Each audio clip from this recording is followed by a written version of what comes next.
తిరుపతిలో వాకర్స్ ఆందోళన చేపట్టడం ఉద్రిక్తతలకు దారితీసింది. కపిలతీర్థం వద్ద ఉన్న వనంలోకి ఉచితంగా వాకర్స్ ను ఫారెస్టు సిబ్బంది అనుమతించకపోవడంతో వివాదం రేగింది.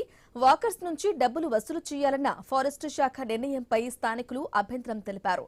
అలిపిరికి వెళ్లే రోడ్డు మార్గంలో తిరుపతి ఫారెస్ట్ డివిజన్ నారాయణ వనం ఉంది. ఇక్కడ నిత్యం చాలా మంది వాకింగ్ చేస్తూ ఉంటారు. టికెట్ తీసుకోవాలని డీఎఫ్ఓ చెప్పడంతో వాకర్స్ రోడ్డుపై బైఠాయించారు. దీంతో చాలాసేపు ట్రాఫిక్ నిలిచిపోయింది. తిరుమల శ్రీవారి భక్తులు ఇబ్బంది పడ్డారు. అలిపిరి సిఐ ఘటనా స్థలానికి చేరుకుని వాకర్స్ తో చర్చించి నిరసనను విరమింపచేశారు.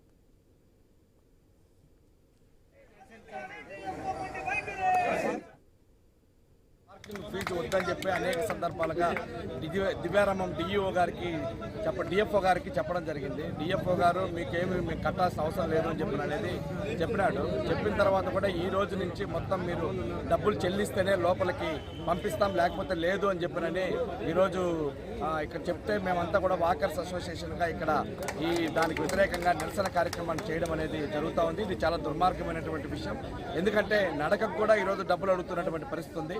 కానీ డిఎఫ్ఓ గారికి తెలియకుండానే డిఎఫ్ఓ గారు